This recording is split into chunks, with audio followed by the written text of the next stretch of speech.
This is episode 78 of Ethics and Culture Cast from Notre Dame's DeNicola Center for Ethics and Culture.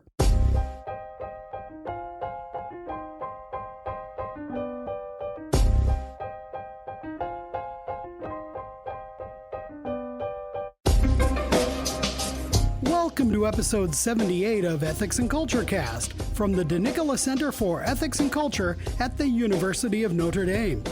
I'm Ken Hellenius, the communications specialist at the center. In this episode, we chat with Michael New, a social researcher and commentator who has been a faculty member of our Notre Dame Vita Institute since the very beginning. We talk about some of the positive trends that he sees in pro-life legislation and the importance of connecting intellectual theory with boots-on-the-ground action. Let's sit down together for this hope-filled conversation about the culture of life.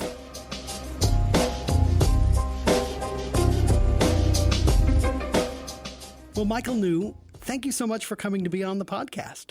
Oh, thanks for having me. Much appreciated. So tell us a little bit about yourself. Where are you from? Where did you do your studies? Kind of those sorts of things. Sure. I was born and raised in Pittsburgh, Pennsylvania. For undergraduate, I went to Dartmouth College. I have both a master's degree and a Ph.D. in political science from Stanford University, and I've had a bunch of academic appointments. I've taught at the University of Alabama, University of Michigan Dearborn, Ave Maria University, and right now I'm entering my fifth year, or midway through, I guess you'd say, in my fifth year at the Catholic University of America. I'm an assistant professor of practice at the Busch School of Business there at CUA, so that's a little bit about me. Yeah, fantastic. What did you study as an undergrad and at Stanford? Sure, at Dartmouth, I did a double major. My first major was government, and I did a second major, which was economics modified with math. At Stanford, I got a master's degree in statistics, a master's degree in political science, and a Ph.D. in political science.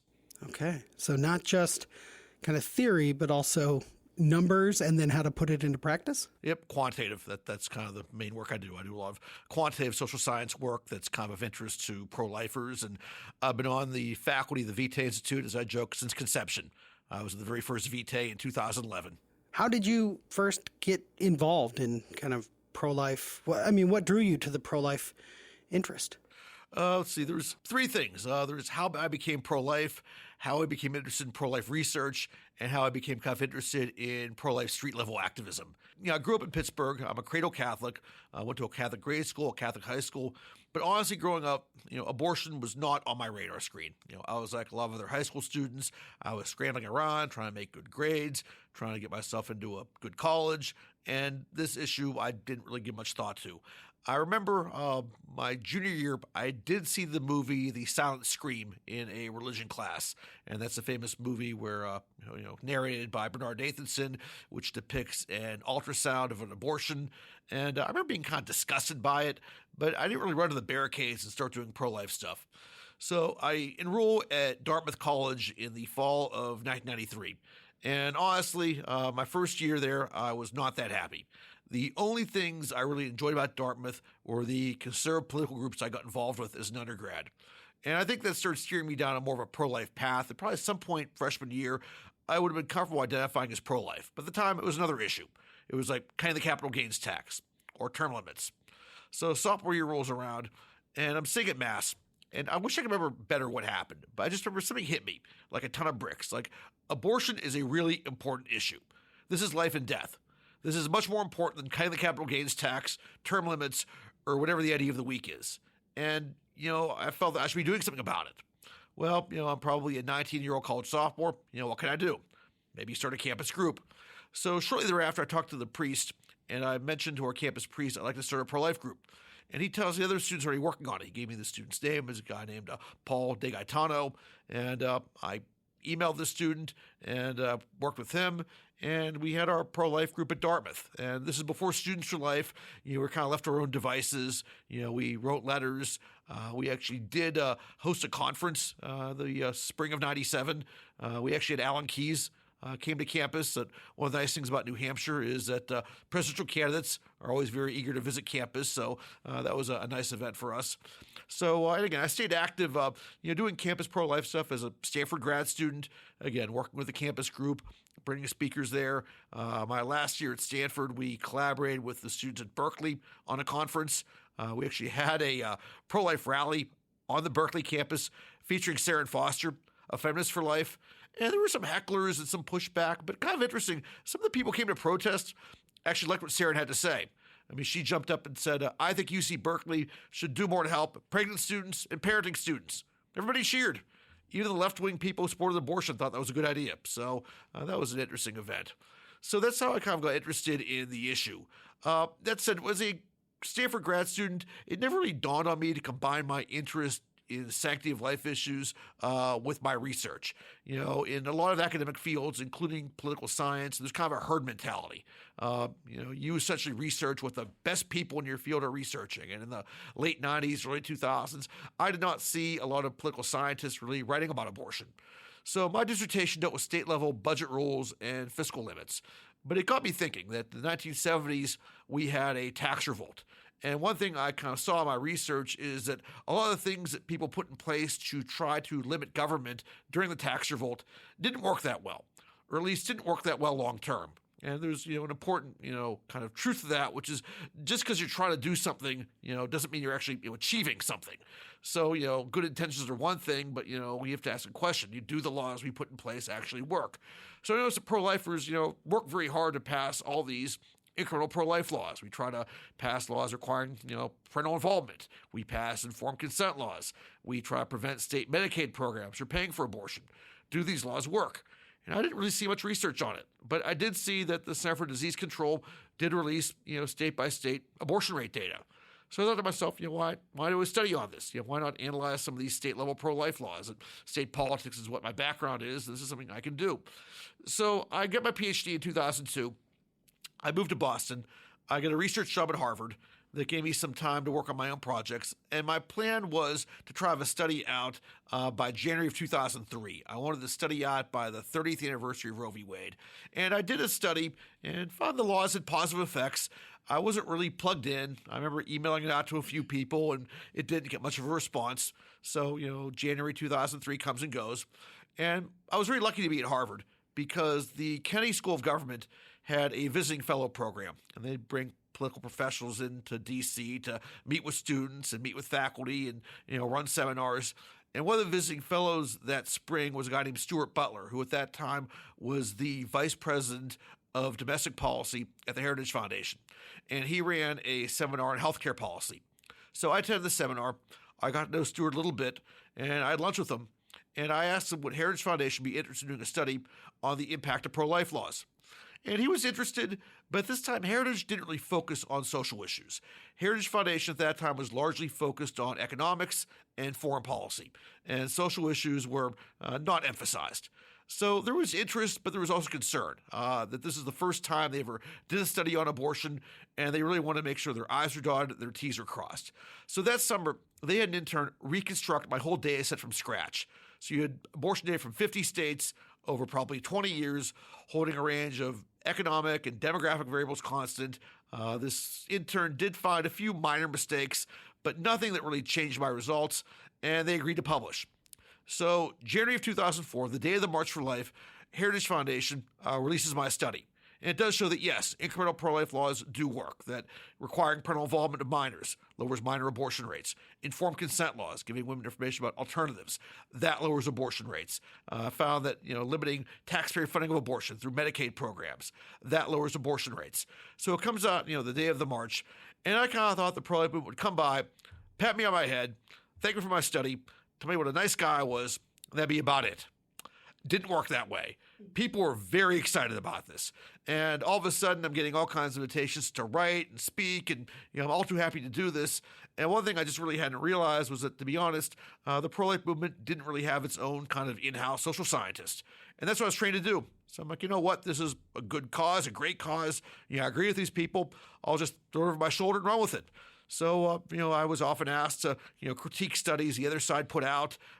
Thankfully, Catherine Lopez at National Review took a real interest in my writing, and I got to write for National Review Online, and they kind of turned me into a blogger. So I'm on the corner to this day about once a week, writing about sanctity of life topics. And turning me into a blogger was a good idea because I didn't have to write a full article. If a poll came out or a study came out, and I just want to get some quick commentary out, it was a good outlet for me. So that's kind of how I got interested in writing and research, and I've obviously have turned some of those policy studies into academic studies. I've written for peer-reviewed journals on the impact of pro-life laws. So something I continue to do to this day. Another thing I do that might be of interest to your listeners is I help coordinate sidewalk counseling efforts outside the D.C. Planned Parenthood. So again, always interested in pro-life issues. And I was always interested in the history of the pro-life movement. And for a long time, there wasn't really much that had been written. That's changed in the past, 5-10 years. But for a long time, there was very little history. And one book I was reading, I think around 2006, was a book called Wrath of Angels. And it was about the history of street-level pro-life activism, sidewalk counseling, Operation Rescue, clinic blockades. It's not really a very good book. It's not sympathetic, but it does kind of give you some indication about who was doing what, where, when. And as I'm reading this book, I just kind of realized, Michael, if you think abortion is as evil as it is, you can't fight this behind a desk. You have to be out there trying to do something about it. It's really important to be a presence in front of these abortion facilities. And at the time, I was a junior faculty at University of Alabama, and I was terrified. I kept thinking to myself, okay, well, if I go to the abortion facility and I run into a student, or I run into a colleague, or what if somebody files a complaint or grievance against me? But I also realized, Michael, if God's calling you to do something, you should do it.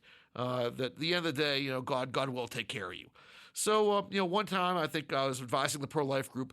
My students were invited to join a prayer vigil in front of the abortion clinic, and I joined them. I could just say, Michael, you're their faculty advisor. You're just, being there to support your students. And I'm out there. I look around, and the sky's not falling, and my dean's not yelling at me, and nothing, bad's happening to me directly. I'm like, you know what, Michael, you're capable of doing this.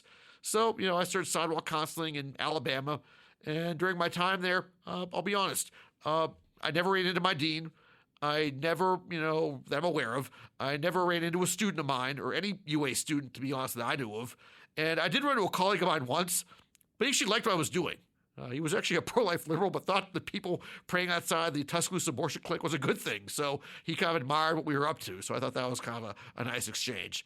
So, I've kind of sidewalk counseled off and on. I moved to Washington, D.C. in 2018.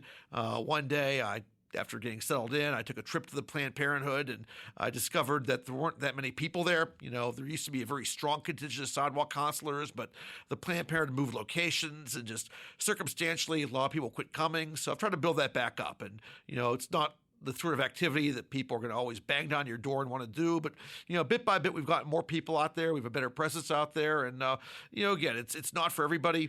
But I really think there's really no better way to build a culture of life than being a prayerful presence wherever abortions are taking place. That is fantastic. So you're combining not only the understanding, kind of the philosophical and in many ways theological understanding, with hard research and then boots on the ground activity. Absolutely. Yeah. What's it like being a sidewalk counselor? That's not something I've done. Yep.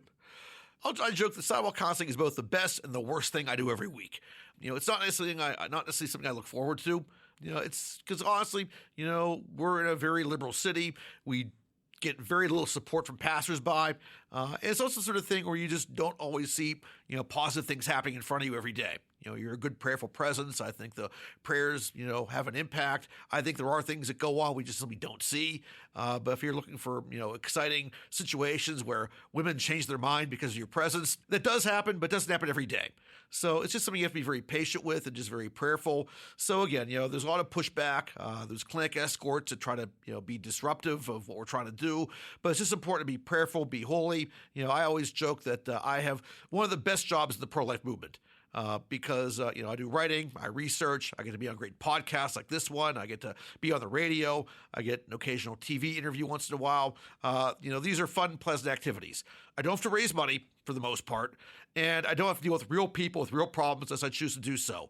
So I think it's kind of important to, pay my dues in a way. That I would argue that a lot of the important work of the pro-life movement, doesn't necessarily make the front page of the paper. The Supreme Court decisions and the election night parties are, important, and there's certainly a role for that. But day in, day out, it's sidewalk counselors, prayer warriors, people running pregnancy help centers, they're making a big difference in people's lives every day. So, I think it's important sometimes to do work that's not always fun or pleasant, but I think it's important to be a presence out there, and I'm happy to do it. Well, now you mentioned some of the positive policies and laws that you saw in your research that you conducted now at this point almost 20 years ago. What are some of the policies that have been particularly effective in reducing abortion rates? Well, a couple of things. I mean, first off, prior to the overturning of Roe v. Wade, the best thing one can do to stop abortion, short of banning it, is defunding it. And every researcher who's looked at it seriously, or at least almost every researcher who's looked at this seriously, has found the Hyde Amendment, which prevents the federal Medicaid program for paying for elective abortions, has found that's been a very effective tool for saving lives. So, when Roe v. Wade was handed down, pro-lifers realized that, we couldn't necessarily get Roe v. Wade overturned in the short term. We could do some incremental things. And one thing we want to do is protect the conscience rights of taxpayers and take some steps, to, save as many preborn children as we could. So, we had Congressman Henry Hyde came up with the Hyde Amendment. And that, again, prevented the federal Medicaid program from paying for elective abortions. And it was first passed in 1976, went through a bunch of litigation. It was actually upheld by the U.S. Supreme Court in 1980 in Harris v. McRae. That was one of our first big legal victories. And by and large, since 1980, the federal government's been out of the business of paying for elective abortions. And back in 2010, Center for Reproductive Rights did analysis. They found the Hyde Amendment saved 1 million lives. Now, obviously, they're a group that supports legal abortion. I did an analysis for the Loesch Institute in 2016. It was for the 40th anniversary of the Hyde Amendment. I found it saved over 2 million lives. And I revised that again in 2020 and found the numbers up to 2.4 million. So again, there's just a very solid body of research showing that, if you quit funding abortion through Medicaid, abortion numbers go down. That's a trend you're seeing. What are some things working against us in the pro-life movement? Yeah, right now, with this post-Dobbs era, there's challenges and opportunities, and there's just a lot of things that we need to be aware of. One thing we've done well as a movement, and we don't talk about this nearly enough, one thing we've done really well is we've gotten abortion numbers down. This does not get the attention it deserves. Even before Dobbs, between 1980 and, say, 2019, 2020, we cut the abortion rate in half. I think that's really remarkable.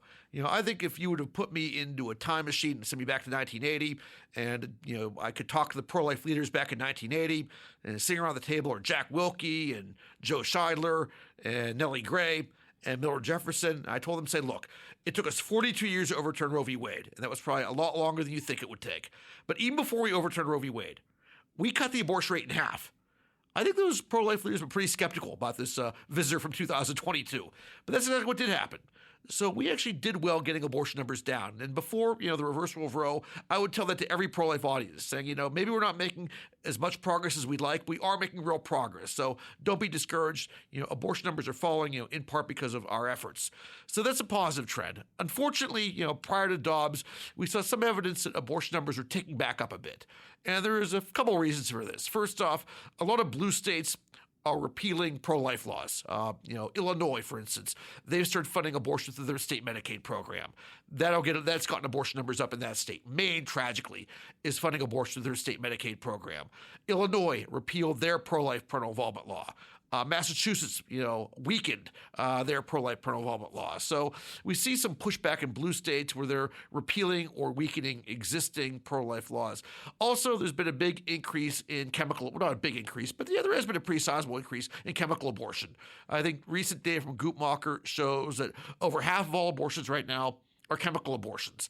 And that's something the other side is really pushing to try to circumvent the pro-life laws we have. The Biden administration, tragically, has changed some of the FDA rules, and now women can obtain chemical abortion pills without an in-person medical examination. And that's just awful. I mean, the chemical abortion pills are obviously fatal to the unborn child, but dangerous to women as well. If a woman has an ectopic pregnancy and undergoes a chemical abortion, that can be fatal. If a woman is further along in gestation than she realizes and undergoes a chemical abortion, that could have some pretty serious health consequences. So, that's a trend that concerns me, just kind of the uptick in numbers pre-Dobbs and this increase in chemical abortions. Those are kind of chilling numbers and kind of ideas, especially the chemical abortion. The increase in those is something, of course, that we're seeing and have grave concerns about. Are there signs of hope for you? You mentioned the great good of reducing abortions by half, since 1980. Where do you see signs of hope? Well, one big sign of hope is that this summer we overturned Roe v. Wade. The Dobbs decision was a great day, and honestly, as someone who's been doing pro-life work since the 90s, this day came faster than I thought it would. I thought we'd chip away. I thought the Supreme Court at some point would let us, limit late-term abortions, and they might open up the range of areas where we could, pass pro-life laws. But I did not expect to see Roe v. Wade come down in one fell swoop. But it did, and we've done well kind of taking advantage of that. That right now there's 13 states where preborn children are protected throughout, all stages of gestation. Georgia has a heartbeat law in effect where unborn children are protected after a fetal heartbeat can be detected. Governor DeSantis of Florida signed a pain-capable law that protects preborn children after 15 weeks gestation. So, that's giving me reason for hope. And we have good data showing that a lot of these laws are having an impact. Society for Family Planning released a study a couple weeks ago. They found in the first 2 months after Dobbs, number of abortions went down by about 10,000. I think that was a fairly conservative estimate, but it does show that lives are being saved. And last week, the Loesch Institute did a study of mine on the Texas Heartbeat Act. And that was really the first law that really, was upheld that really protected preborn children in a substantial way. I mean, that was upheld September 1st, 2021, when that law went into effect. And we saw abortion numbers fall instantly in Texas. Numbers went down by like 60% that first month. Now, the problem we have, with kind of calculating the impact of these laws is the other side says, sure, in-state abortion numbers went down, but women just got abortions in other states, or they ordered chemical abortion drugs through the mail, or they just obtained abortions illegally. But what I did is I circumvented that problem by looking at births. And about 7 months after the Heartbeat Act took effect, you saw a very high number of births in Texas. So I would say between March and July of 2022, 5,000 more children were born in Texas. And, I think a lot of that is because of the Heartbeat Act. There's some population gains, and maybe there's been a post-COVID baby bump, but there was a big increase in births. So the fact that more children are being born in Texas, I think, is pretty powerful evidence that the Heartbeat Act is having a real positive impact and really protecting a lot of children. What about the next generation? We always hear, and one of the most joyful things that we see at the March for Life every year has been the ever-increasing number of young people participating. Of course, here at Notre Dame, we're always delighted to bring hundreds, if not 1,000, of our students to the March for Life, but they're not alone. What do you see in terms of the future attitudes towards abortion among rising generations?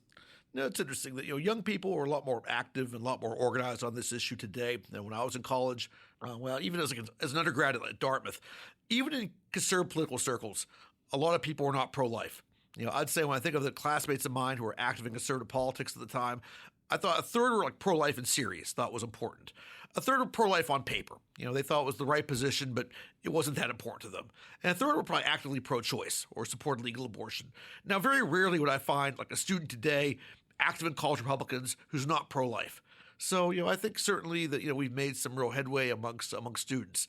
And it was interesting that, I've been on college campuses pretty much every year since 1993, either as a undergrad, a grad student, a researcher, a faculty member. And one thing that, frustrated me throughout the 90s and into the 2000s was the pro-life movement wasn't really investing all that much in youth outreach. So my research got attention around 2004 when the Heritage Foundation released that study of mine. And, I got to meet with a lot of pro-life leadership in the country. And every pro-life leader I met with, I told the same thing: invest in youth outreach, invest in youth outreach. And they say, Michael, yeah, great idea. That's not what my nonprofit does. I can't raise money for it. Everyone agreed that it should happen, but nobody was doing it. Finally, around 2006, kind of Students for Life, got some money together, and, instead of being a volunteer group, they had professional staff. Finally, youth outreach, and their field program is great. every campus I've been at, Alabama, Michigan Dearborn, Ave Maria, CUA, their field reps have been very helpful to both me and my students. So again, it's just great to see young people who care about this issue a great deal. I love going to the Students for Life of America Summit. They have over 1,000 students, interested in pro-life issues. It's just heartening to see the cavalry coming up behind me. Well, that's a message of great hope that I think we can take and know that the battle is not over. But we know how the war ends in the long run, right? Absolutely. I mean, we certainly have our work cut out for us. I think I'm on to the famous Winston Churchill quote, "This is not the end. It's not the beginning of the end, but might well be the end of the beginning." And, we have our work cut out for us, but we have made some real progress. We shouldn't, forget that. So, we've gotten abortion numbers down. We've gotten Roe v. Wade overturned. I think there's a lot of reasons for hope, but we just have to keep up our efforts. And it has to be a wide range of things. There's no magic bullet. It's prayer. It's legislation, it's education, it's sidewalk counseling, it's supporting our pregnancy help centers. It's multifaceted. So, everyone can do something to build a culture of life. Fantastic. Well, Michael New, thank you so much for being with us on the podcast and for leaving us with this positive message of hope and the challenge. Glad to do it. Thanks for having me.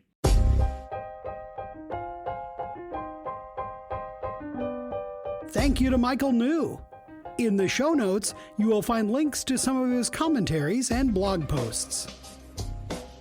Subscribe to Ethics and Culture Cast so that you can always get the latest episodes by visiting ethicscenter.nd.edu/podcast. We would love your feedback. Please review the show on iTunes, Google Play, Stitcher, or wherever you get your podcasts. And email your suggestions to cecpodcast@nd.edu. Our theme music is I Don't Know by Grapes, licensed under the Creative Commons Attribution License. We'll see you next time on Ethics and Culture Cast. Until then, make good decisions.